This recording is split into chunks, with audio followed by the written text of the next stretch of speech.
Dear fellow coders, welcome to One Little Coder. Kaggle Grandmaster Abhishek Thakur, also a developer at Hugging Face, has come up with a new library, an automated machine learning library called AutoXGB. As you can guess from the name, XGB stands for xgboost, but what is auto in this? So the auto part is how you can automatically optimize the xgboost using optuna, and there are a couple of automated features, and you can see that AutoXGB helps you do three things very well. One, directly from the CSV, you can automatically train your XGBoost model. You can optimize your XGBoost model, extreme gradient boosting if you're not familiar with that. You can automatically tune your XGBoost model with optuna. And then more importantly, you can automatically serve your XGBoost model, the best XGBoost model, using fastapi. And all these are done within the same library. So starting from prototyping, like let's say a baseline model, building a better model, and then serving the model, all in one library that you can do. And this library has gained some popularity recently, so if you want to support the work, please go ahead and then start the repository here.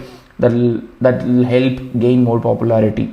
So first of all, there are a lot of automated machine learning libraries in the market. Like we recently saw about PyCaret, we have got MLJar, we have got H2O.ai's more libraries. So we have got a lot of libraries already available. And the best thing about this library, if you ask me, in my opinion, is that it's very simple. People who are already familiar with XGBoost, they can use all the hyperparameters that they've used in XGBoost. There are certain optional parameters, there are certain mandatory parameters, but this is very easy for anybody to get started with, but also gives you the flexibility if you are familiar with this library, especially XGBoost library, to further play with that. But having said that, in this video I'm going to show you how you can use AutoXGB for a machine learning problem on a Kaggle dataset.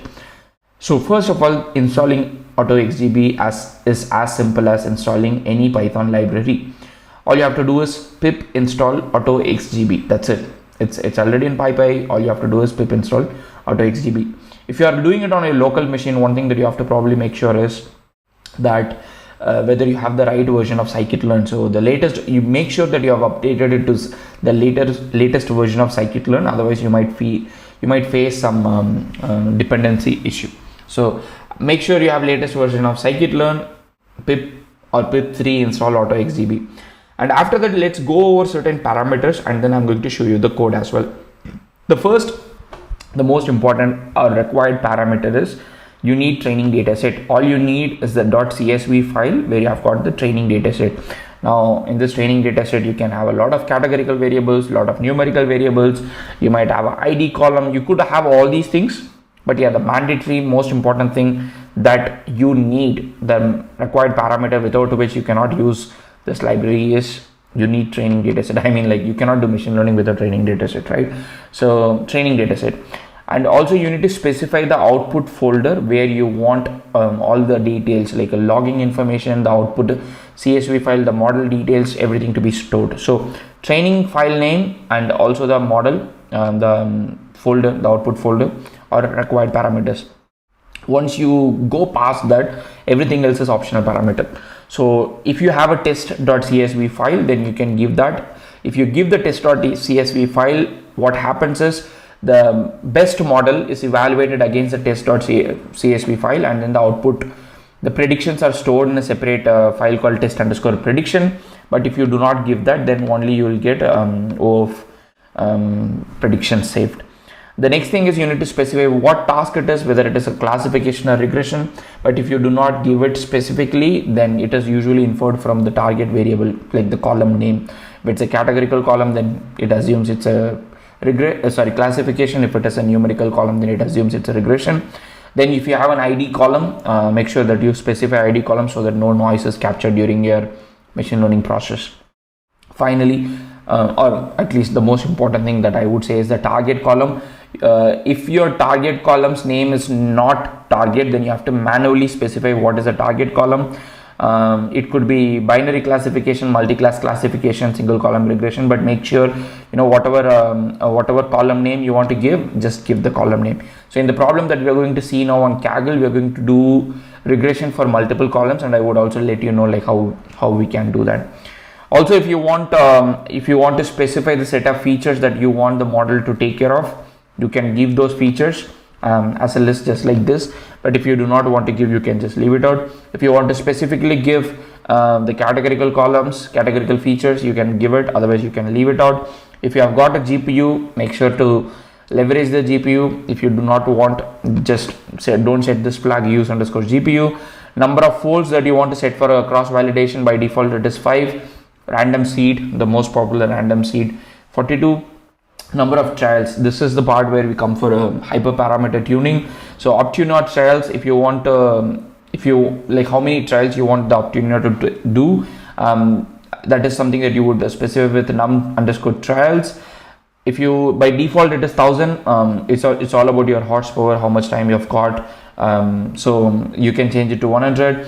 And also, like, you want to specify the time limit. If you do not specify the time limit, all these trials would run and then only the code would finish.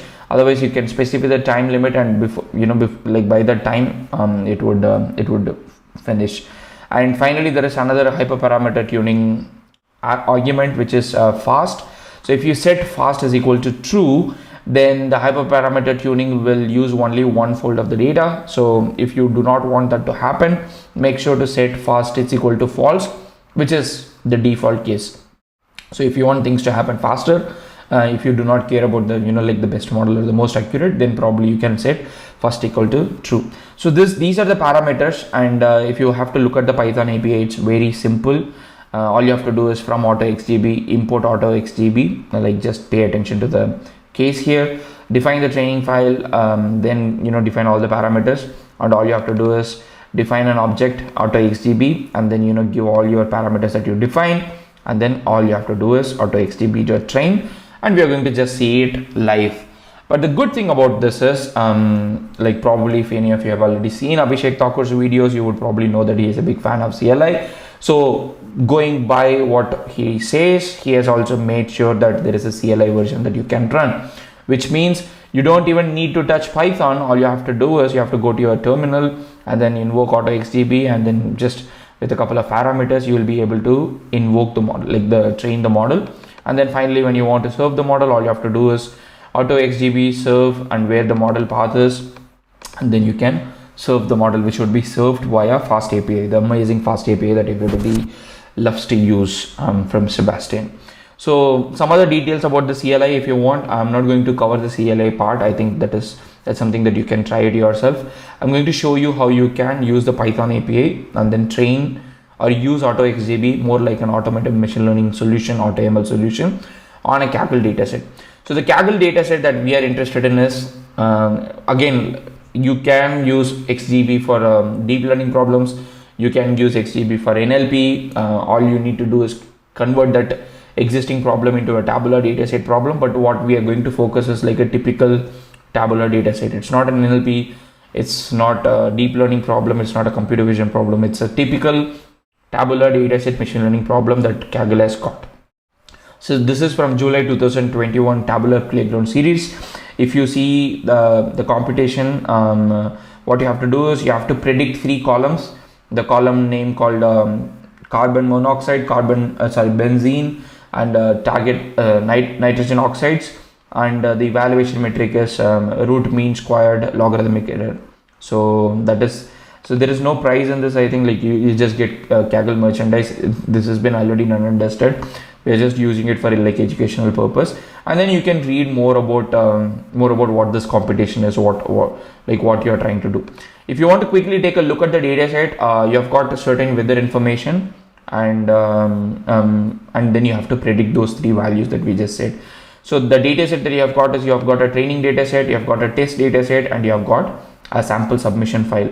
And like we just discussed, like 3 things you have to predict: carbon monoxide, benzene, and nitrogen oxide, which means those 3 values would be present on your training data set, but they wouldn't be there on your test data set, which is like you can see 9 columns here, and on the training data set you see 12 columns, so which is quite obvious. But again, if you are not familiar with that, that's what.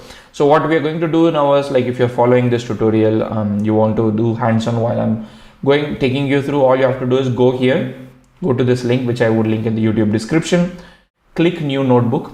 After you click new notebook, you would be taken to something like this. After you reach this place, the first thing that you have to do is go to your settings. The settings should be like somewhere hidden like this. Go to your settings, go to GPU quota, accelerator, and enable your GPU. So usually none would be there. Make sure that you select GPU so that you can leverage GPU. So Kaggle gives you about like 38 hours of GPU for a week or month, if I remember correctly. So my GPU quota I have already used 2.5 hours. So the next thing is, after you select GPU, your session would restart because Google kindly is provisioning new machine to you. And after you get the GPU, now like you can see how the GPU usage goes. The first step is you have to install. So like when I did it on Kaggle, I had the problem with scikit-learn's dependency. So I had to make sure that I install scikit-learn first. I'm not loading any other library, updating the scikit-learn. So in this case, I'm going to force install scikit-learn. And you can see like in real time how much time it takes. So after scikit-learn is installed, we are going to install AutoXGB. And again, right now there is a small bug. There is a dependency issue with I think PyArrow. So that's why we are installing it without any dependency. So next I'm going to install. Oh, why did I select that?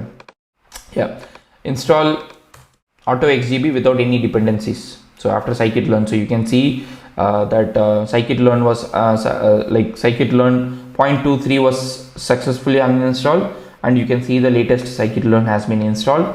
And then the next thing is AutoXGB is successfully installed. So now that AutoXGB is installed, all we have to do is from AutoXGB import AutoXGB. Just make sure that the case is right, like the case that you're dealing with, A caps, XGB caps.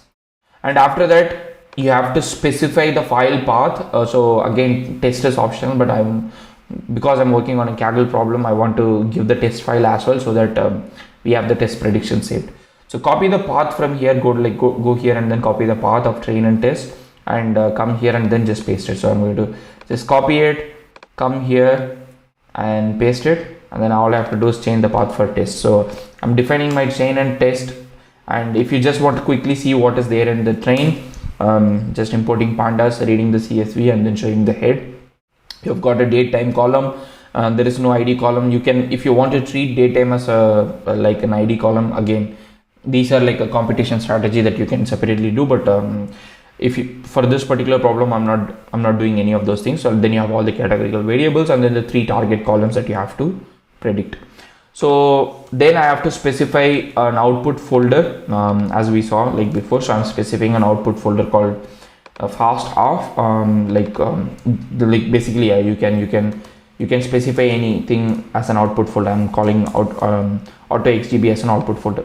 The next thing is, because we have got 3 target variables, we are specifying the 3 target variables. Ideally, in this case, we don't have to necessarily specify that this is a regression problem, because this is a continuous variable. By default, it would have inferred it. But just for the sake of being explicit, I'm defining it as a regression. Next, I want to specify whether we need to use GPU. We have already enabled GPU, so it would be foolish not to use GPU. So use GPU. And the optional parameters, number of folds, number of seed, number of childs that you want to, like, all these are optional parameters. So like even the ones that we just defined before, number of childs, the time that you have, it might take a lot of time, so I'm just giving like what is this, like 13 minutes.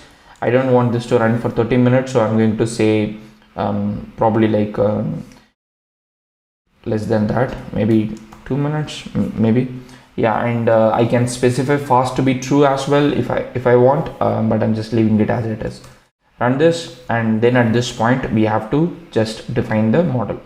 So train file, output, test file, the task, the target variable. We have not given the features, we have not given categorical features, so comment all those things. Use GPU, number of folds, seed, number of childs, time limit, fast. Done, and then run this. So you can see that you have got an info that the output directory, output folder is AutoXGB. So now once you start this AutoXGB or whatever object that you have created .train, then you would see the training process getting started, and it is verbose. which means you would get to see a lot more information about the success metric that you're seeing, and you know what kind of thing is happening here, and it would take some time. So the model that we are currently running in this case is definitely not going to be the best model, because for the sake of doing things faster, like demoing things faster, I'm just basically showing it to be faster. So don't take the score as it is, like whatever is going to happen. You can, the whole point of this library is to enable you do things better, not exactly like how I'm doing it. You can run it for more time, but again, if you want to learn how to do this, like you can see that the trial is happening.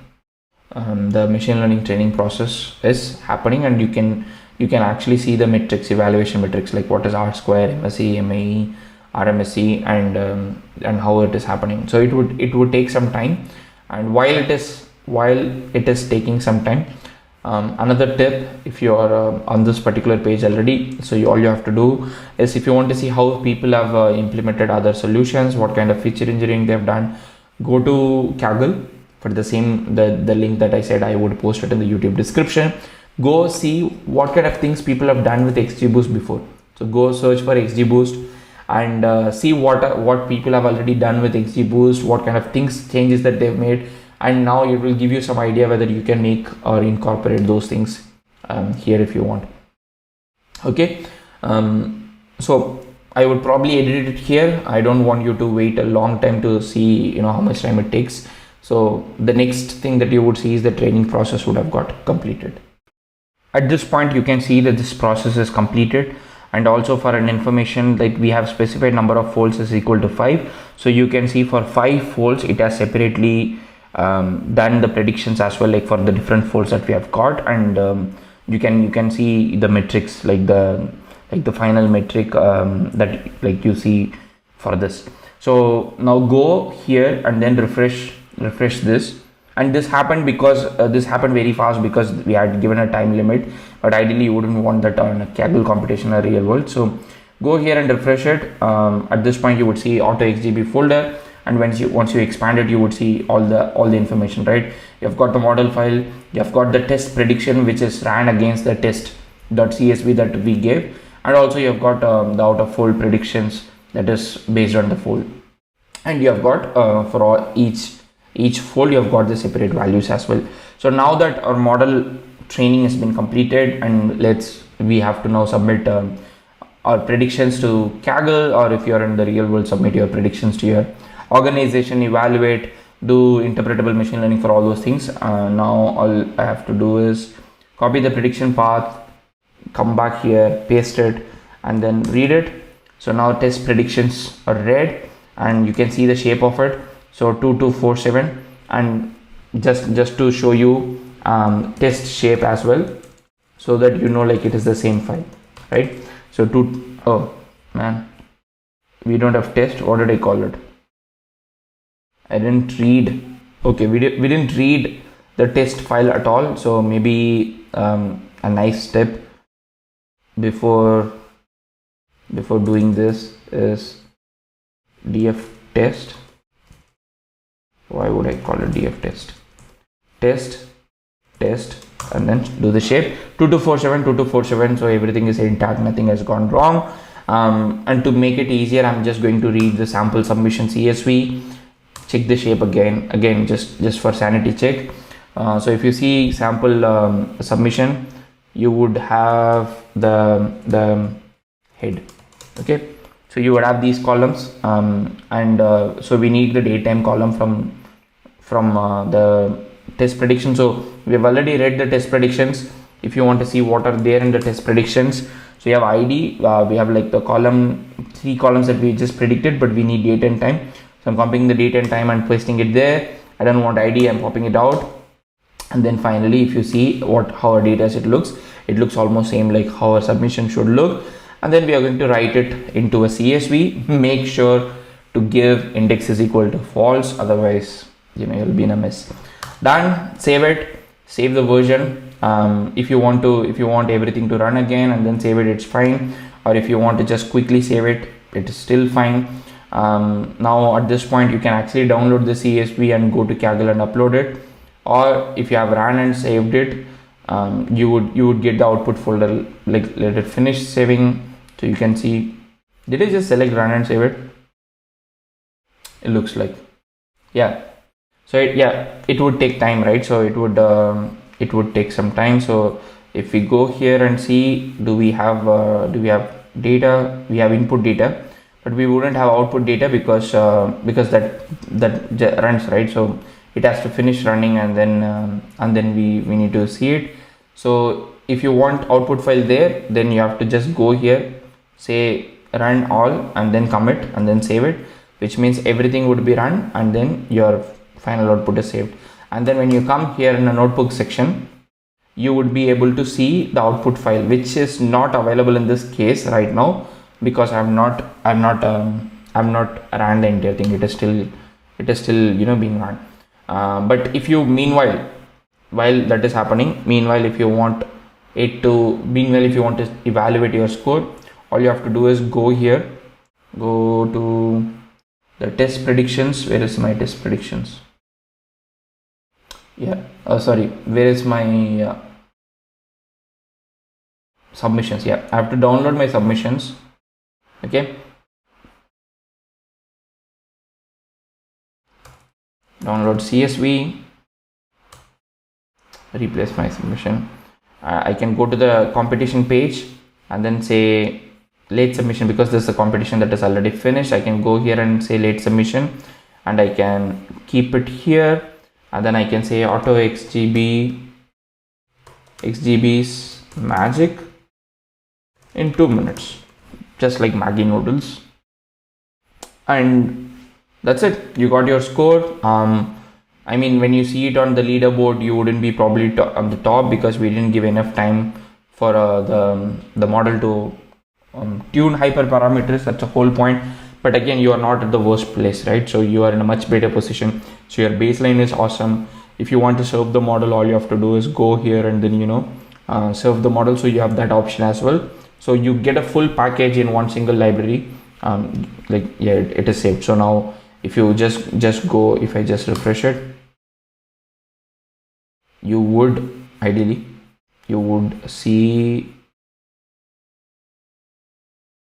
see okay, yeah. So after it is run, you would see the output file, and you can just submit it. Like, you will have an option to submit it, but right now it is not visible. That's okay. So what we have done in this video, we just basically learned about AutoXGB. It's a new library that uses XGB plus optuna to help you. I should say XGB plus optuna plus fastapi. That helps you three things basically.